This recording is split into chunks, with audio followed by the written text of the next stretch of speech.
Hello everyone, welcome back to our YouTube channel. Post basic BSc nursing entrance exam এবং বিভিন্ন nursing এক্সামের প্রিপারেশনের জন্য আজ আমি আপনাদের সঙ্গে ফান্ডামেন্টালস অফ নার্সিং থেকে বেশ কিছু ইম্পর্টেন্ট কোশ্চেন অ্যান্সার শেয়ার করতে চলেছি। এই কোশ্চেন অ্যান্সারগুলি আপনাদের বিভিন্ন নার্সিং এক্সামের প্রিপারেশনে আপনাদের হেল্প করবে। এখন আমি আপনাদের সঙ্গে ফান্ডামেন্টাল অফ নার্সিং থেকে পার্ট 1 শেয়ার করতে চলেছি। চলুন দেখে নেওয়া যাক এই পার্ট 1-এ কী কী ইম্পর্টেন্ট কোশ্চেন অ্যান্সার রয়েছে। First question, an example of an objective data is option A itching, option B nausea, option C discoloration of the skin, option D feeling of body। এর মধ্যে কোনটি objective data? Answer option C discolouration of the skin. বাকি যে অপশনগুলি রয়েছে itching, nausea এবং feeling of body হলো subjective data. চলুন এবারে দেখে নেওয়া যাক সাবজেক্টিভ ডেটা এবং অবজেক্টিভ ডেটার মধ্যে কী ডিফারেন্স রয়েছে। নার্সিং কেয়ারে অর্ডারলি এবং সিস্টেমেটিক প্রবলেম সলভিং অ্যাপ্রোচ বা মেথড রয়েছে, যার দ্বারা আমরা কম্প্রিহেন্সিভ নার্সিং কেয়ার প্রোভাইড করে থাকি। এই মেথড বা অ্যাপ্রোচটিকে আমরা নার্সিং প্রসেস বলে থাকি। এই নার্সিং প্রসেসের বিভিন্ন স্টেপ রয়েছে। ফার্স্ট স্টেপ হলো অ্যাসেসমেন্ট। অ্যাসেসমেন্টের দ্বারা পেশেন্টের থেকে আমরা বিভিন্ন ডেটা কালেক্ট করি। নেক্সট আপনার নার্সিং ডায়াগনোসিস করি। তারপরে আমরা কি করি? প্ল্যানিং করি। প্ল্যানিং করার পরে আমরা যে নার্সিং কেয়ার প্রোভাইড করছি, অর্থাৎ যে নার্সিং কেয়ারকে আমরা কাজে পরিণত করছি, সেটা ইমপ্লিমেন্টেশন নামে পরিচিত। এবং শেষে আমরা কি করি? এভালুয়েট করে দেখা হয় আমরা যে নার্সিং কেয়ার দিলাম সেটা পেশেন্টের জন্য কতটা এফেক্টিভ হলো, আমরা কী রেজাল্ট পেলাম। এই অ্যাসেসমেন্টের বিভিন্ন টাইপ রয়েছে, যেমন ইনিশিয়াল বা admission assessment, focus assessment, emergency assessment, time lapse assessment. এবং আমরা যে ডেটা কালেকশন করছি সেই ডেটা কালেকশনেরও দুটি টাইপ রয়েছে, অবজেক্টিভ ডেটা এবং সাবজেক্টিভ ডেটা। অবজেক্টিভ ডেটা আমরা কোনটাকে বলছি? অবজেক্টিভ ডেটা হলো যেটা আমরা পেশেন্টের থেকে দেখে বুঝতে পারবো। একজন পেশেন্টকে আমরা দেখে যে ডেটা কালেক্ট করতে পারবো তাকে বলা হচ্ছে অবজেক্টিভ ডেটা। অর্থাৎ আমরা পেশেন্টকে দেখে বুঝতে পারলাম যে পেশেন্টের স্কিনে র্যাশ হয়েছে বা পেশেন্টের স্কিনের কালার চেঞ্জ হয়েছে, এটা এক ধরনের হলো অবজেক্টিভ ডেটা। বা বলা যেতে পারে যে মেজারেবল ডেটা। মেজারেবল কেন বলা হচ্ছে? আমরা যেটা মেজার করে বুঝতে পারবো, যেমন আমরা টেম্পারেচার চেক করে বুঝতে পারবো পেশেন্টের জ্বর আছে কি না, পেশেন্টের ব্লাড প্রেশার চেক করে বুঝতে পারবো পেশেন্টের ব্লাড প্রেশার কম থাকছে কি বেশি থাকছে, হাইপোটেনশন বা হাইপার টেনশন হচ্ছে কি না। তো এইগুলি হলো বিভিন্ন অবজারভেবল এবং মেজারেবল ডেটা, যা অবজেক্টিভ ডেটা নামে পরিচিত। এই অবজেক্টিভ ডেটাকে সাইনও বলা হয়ে থাকে, অর্থাৎ আমরা যেটা দেখে বুঝতে পারছি, তাই অবজেক্টিভ ডেটাকে সাইন বলা হয়। বা আর একটি নামও রয়েছে, ওভার্ট ডেটাও বলা হয়ে থাকে। নেক্সট হলো সাবজেক্টিভ ডেটা, অর্থাৎ পেশেন্ট তার সমস্যা যেগুলো আমাদেরকে বলবেন সেগুলি হলো সাবজেক্টিভ ডেটা। যেমন আমাদের অপশানে ছিল itching, feeling of body, nausea, vomiting, anxiety, পেশেন্টের দেখতে অসুবিধে হচ্ছে, পেশেন্টের মাথা ঘুরছে, পেশেন্টের ব্যথা হচ্ছে, যেগুলো পেশেন্ট আমাদেরকে বলবে সেগুলি হলো সাবজেক্টিভ ডেটা। এই সাবজেক্টিভ ডেটাকে সিমটম বলা হয়ে থাকে। এছাড়াও আরেকটি নাম রয়েছে, সাবজেক্টিভ ডেটাকে কোভার্ট ডেটাও বলা হয়ে থাকে। এখান থেকে বিভিন্ন রকমের কোশ্চেন থাকে। সাইন কি? সাইন হলো এক ধরনের অবজেক্টিভ ডেটা। সিমটম কি? সিমটম হলো এক ধরনের সাবজেক্টিভ ডেটা। চলুন দেখে নেওয়া যাক নেক্সট কোশ্চেন কী রয়েছে। When a nurse entered the patient's room for administering medications, she or he noticed that the patient's food remained on the table. Helping the patient in providing food and then administering the medication is an act of option A maleficence, option B beneficence, option C accountability, option D non-maleficence। একজন nursing personnel পেশেন্টের রুমে গেলেন medicine দেওয়ার জন্য, গিয়ে দেখলেন পেশেন্টের খাওয়ার টেবিলে পড়ে রয়েছে। তখন যে নার্সিং পার্সোনেল রয়েছেন তিনি কি করলেন? পেশেন্টকে প্রথমে খাওয়ানোর জন্য পেশেন্টকে সাহায্য করলেন। নেক্সট তিনি কি করলেন? মেডিকেশন অ্যাডমিনিস্টার করলেন। এই যে পেশেন্টকে তিনি খাওয়াতে হেল্প করলেন, তারপরে মেডিসিন দিলেন, এটি কোন ধরনের নার্সিং এথিক্সে পড়ছে? এটি নার্সের এক ধরনের কি ethics? Answer option B beneficence. Nursing ethics থেকে এই কোশ্চেনটি রয়েছে, নার্সিং এথিক্স নিয়ে আপনাদের সঙ্গে মডেল কোশ্চেন পার্ট 11-এ ডিটেলসে আলোচনা করেছি। আপনারা চাইলে সেই পার্টটি দেখতে পারেন। সেখানে নার্সিংয়ের বিভিন্ন লিগ্যাল এবং এথিক্যাল যে অ্যাসপেক্ট রয়েছে তা নিয়ে আপনাদের সঙ্গে 2-3টি কোশ্চেনের মাধ্যমে ডিটেলসে আলোচনা করেছি। নার্সিং প্র্যাকটিসে বিভিন্ন লিগ্যাল এবং এথিক্যাল অ্যাসপেক্ট রয়েছে। এথিক্স হলো নীতি বা সেট অফ ল বা প্রিন্সিপাল, যেগুলো আমাদের নার্সিং প্র্যাকটিসে আমাদের মেনে চলতে হয়। বিভিন্ন ধরনের নার্সিং এথিক্স রয়েছে, যেমন autonomy, accountability, beneficence, confidentiality, fidelity, justice, non maleficence এবং ভেরাসিটি। বেনিফিসেন্স হলো একজন নার্সিং পার্সোনেলের যে কাজ বা অ্যাকশন রয়েছে তার দ্বারা যখন অন্যরা উপকৃত হচ্ছে বা বেনিফিট পাচ্ছে, এই ধরনের নার্সিং এথিক্সকে বলা হয় beneficence. Next question, which of the following is the responsibilities of the staff nurse? Option A record keeping, option B quality care, option C observation and reporting, option D all of this. একজন nursing পার্সোনেলের responsibility কী? Answer option D all of this. Nursing পার্সোনেলের বিভিন্ন responsibility পালন করতে হয় nursing ফিল্ডে, যেমন বিভিন্ন রেকর্ড সেগুলো মেনটেন করতে হয়, কোয়ালিটি কেয়ার প্রোভাইড করতে হয়, অবজারভেশন এবং রিপোর্টিং করতে হয়। এছাড়াও বিভিন্ন নার্সিং জব রেসপন্সিবিলিটি রয়েছে একজন নার্সিং পার্সোনেলের। Next question, which is the most important factor in a therapeutic relationship?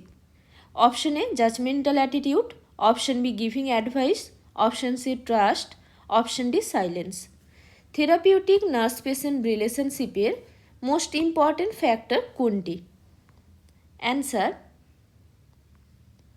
Option C trust.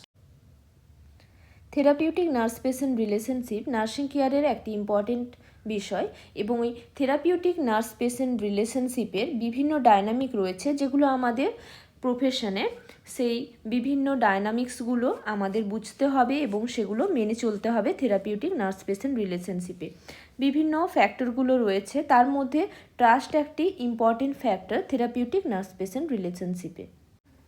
Next question, in which of the following condition blood transfusion is contraindicated? Option A congestive cardiac failure, option B bleeding hemorrhoids, option C anemia, option D hemorrhage। এর মধ্যে কোন কন্ডিশনে blood transfusion contraindicated থাকে, অর্থাৎ কোন কন্ডিশনে blood transfusion করা যায় না? অ্যান্সার অপশন এ কনজেস্টিভ কার্ডিয়াক ফেলিওর। বাকি যে অপশানগুলি রয়েছে সেগুলি হলো ব্লাড ট্রান্সফিউশনের ইন্ডিকেশন, যেমন ব্লিডিং হেমারয়েড, অ্যানিমিয়া এবং হেমারেজ। কনজেস্টিভ হার্ট ফেলিওর বা কনজেস্টিভ কার্ডিয়াক ফেলিওর ফ্লুইড ওভারলোডের সঙ্গে অ্যাসোসিয়েটেড, তাই ফ্লুইড ভলিউম এক্সেস বা ফ্লুইড ওভারলোড যাতে না হয় সেই দিকে খেয়াল রাখতে হবে, কারণ ফ্লুইড ভলিউম এক্সেস হলে বা ফ্লুইড ওভারলোড হলে কন্ডিশন আরও খারাপের দিকে যেতে পারে। Next question, all of the below are sign of cardiac arrest except option A immediate loss of consciousness, option B constriction of pupil, option C absence of pulse, option D dilatation of pupil। এর মধ্যে কোনটি cardiac অ্যারেস্টের sign নয়? Answer option B constriction of pupil. বাকি যে অপশনগুলি রয়েছে immediate loss of consciousness, absence of pulse এবং ডাইলেটেশন অফ পিউপিল হলো কার্ডিয়াক অ্যারেস্টের সাইন। কার্ডিয়াক অ্যারেস্টে হার্টের পাম্পিং অ্যাকশন ঠিকমতো হয় না, যার ফলে আমাদের বডির যে ভাইটাল অর্গান এবং টিস্যু রয়েছে সেখানে ঠিকমতো ব্লাড সাপ্লাই হয় না। বিভিন্ন কারণে এই কার্ডিয়াক অ্যারেস্ট হতে পারে। এই কার্ডিয়াক অ্যারেস্টের ফলে কি দেখা যায়?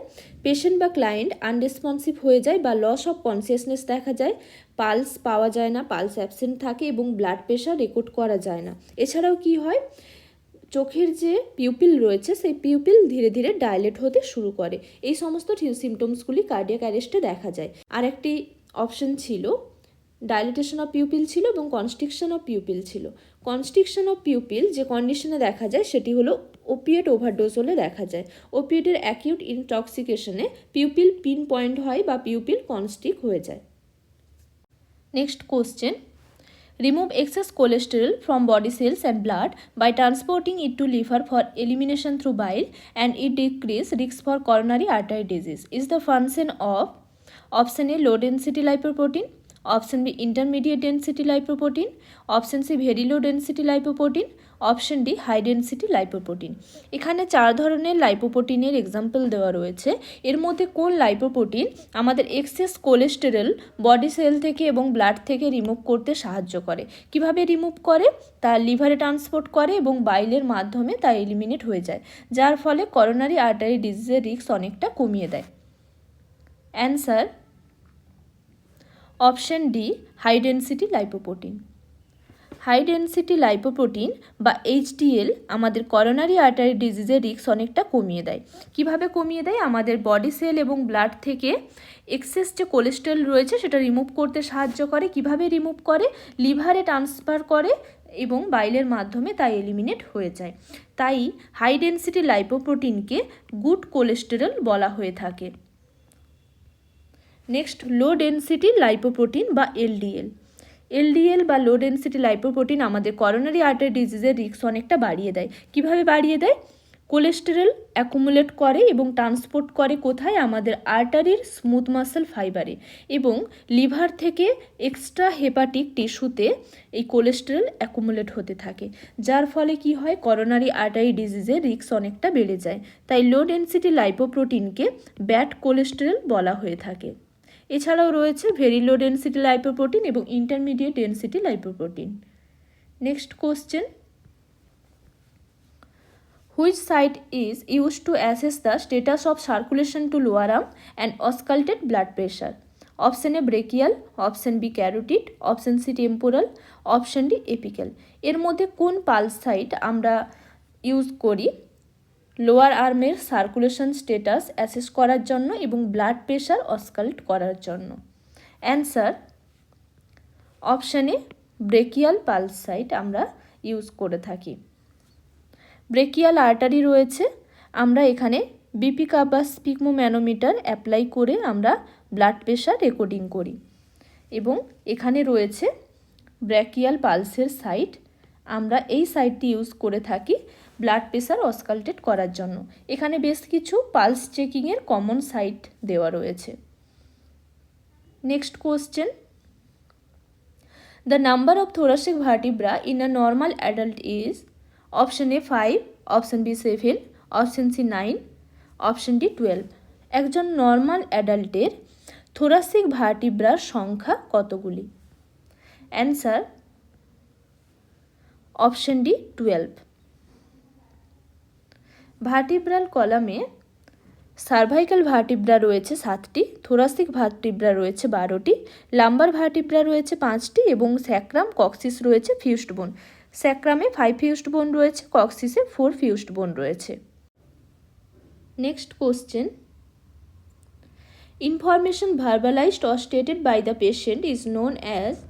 Option A sign, option B objective data, option C subjective data, option D all of the above. Patient যখন কোনো ইনফরমেশন আমাদের দেন বা কোনো ওনার কিছু প্রবলেম হচ্ছে সেটা যখন আমাদেরকে জানান, সেটা কি নামে পরিচিত? সেটা কোন ধরনের ডেটা? Answer option C subjective data বা সিমটমস বলা হয়। সাবজেক্টিভ ডেটা বা সিমটম যেটা পেশেন্ট আমাদেরকে বলবেন, যে ইনফরমেশন পেশেন্ট আমাদেরকে দেবেন, সেটা হলো সাবজেক্টিভ ডেটা। আর অবজেক্টিভ ডেটা যেটা আমরা অবজার্ভ করে পেশেন্টকে দেখে বুঝতে পারবো এবং মেজার করে বুঝতে পারবো, সেটা হলো অবজেক্টিভ ডেটা বা sign. Next question, nurse obtain vital sign and determines level of comfort for the patient. Which standard of practice is performed? Option A implementation, option B planning, option C diagnosis, option D assessment. একজন nursing personnel vital sign check করলেন এবং পেশেন্টের need assessment করছেন, অর্থাৎ ওনার level of comfort determine করছেন। তো এটি কোন ধরনের স্ট্যান্ডার্ড প্র্যাকটিসের মধ্যে পড়ছে? Answer option D assessment. Nursing প্রসেসের 5টি স্টেপ রয়েছে: অ্যাসেসমেন্ট, ডায়াগনোসিস, প্ল্যানিং, ইমপ্লিমেন্টেশন এবং ইভ্যালুয়েশন। এই নার্সিং প্রসেসের ফার্স্ট স্টেপ হলো অ্যাসেসমেন্ট। এই অ্যাসেসমেন্টের সাহায্যে কি করা হয়? পেশেন্টের বিভিন্ন প্রবলেম আইডেন্টিফাই করা যায় এবং পেশেন্টের নিড অ্যাসেসমেন্ট করা হয়। পেশেন্টের থেকে বিভিন্ন সাবজেক্টিভ এবং অবজেক্টিভ ডেটা কালেক্ট করে এই অ্যাসেসমেন্ট করা হয়। Next question, Calcium balance in the body is regulated with the help of option A parathormone, option B calcitonin, option C aldosterone, option D both option A and B. আমাদের বডিতে calcium balance regulate করতে কে সাহায্য করে? Answer option D both option A and B, অর্থাৎ parathormone এবং calcitonin এই দুটি হরমোন আমাদের ব্লাড ক্যালসিয়াম লেভেল রেগুলেট করতে সাহায্য করে। এখানে বাটারফ্লাই শেপের যে অর্গানটি রয়েছে এটি হলো থাইরয়েড গ্ল্যান্ড। এই থাইরয়েড গ্ল্যান্ড থেকে T3, T4 এবং ক্যালসিটোনিন হরমোন সিক্রেট হয়। ক্যালসিটোনিন হরমোন থাইরয়েড গ্ল্যান্ডের প্যারাফলিকুলার বা সি সেল থেকে সিক্রেট হয়। এই ক্যালসিটোনিন হরমোন আমাদের ব্লাড ক্যালসিয়াম লেভেল যদি নর্মালের থেকে বেড়ে যায় তা কমাতে সাহায্য করে। কিভাবে কমায়? এক্সেস ক্যালসিয়াম যেটা রয়েছে সেটা স্টোরেজের জন্য পাঠিয়ে দেয় বোন সেলে, এবং আমাদের রেনাল টিউবেলের দ্বারা কি হয়? ক্যালসিয়ামের রিঅ্যাবজর্পশন হয়। এই ক্যালসিয়াম রিঅ্যাবজর্পশনে বাধা দেয় ক্যালসিটোনিন হরমোন। এইভাবে কি করে? আমাদের ব্লাড ক্যালসিয়াম লেভেল যদি নর্মালের থেকে বেড়ে যায় তা কমাতে সাহায্য করে। এবং আরেকটি উল্লেখযোগ্য হরমোন রয়েছে, সেটি হলো প্যারাথাইরয়েড হরমোন। প্যারাথাইরয়েড হরমোনের ফাংশন হলো ক্যালসিটোনিনের অপোজিট। আমাদের থাইরয়েড গ্ল্যান্ডের পেছনে, থাইরয়েড লোব এটি, থাইরয়েড গ্ল্যান্ডের পেছনে 4টি ছোট ছোট গ্ল্যান্ড রয়েছে, এগুলি হলো প্যারাথাইরয়েড গ্ল্যান্ড।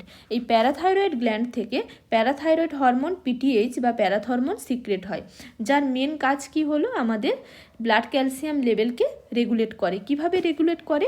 আমাদের ব্লাড ক্যালসিয়াম লেভেল যদি নর্মালের থেকে কমে যায় তা কি করে? বাড়াতে সাহায্য করে এই parathormone. Next question, plantar reflex also called option A patellar reflex, option B Babinski reflex, option C bicep reflex, option D tricep reflex. Plantar রিফ্লেক্সের অপর নাম কি? Answer option B Babinski reflex. এখানে বিভিন্ন রিফ্লেক্সের ডেমনস্ট্রেশন দেওয়া রয়েছে, যেমন অ্যাচিলিস রিফ্লেক্স, প্ল্যান্টার রিফ্লেক্স বা বেবিনস্কি রিফ্লেক্স দেওয়া রয়েছে।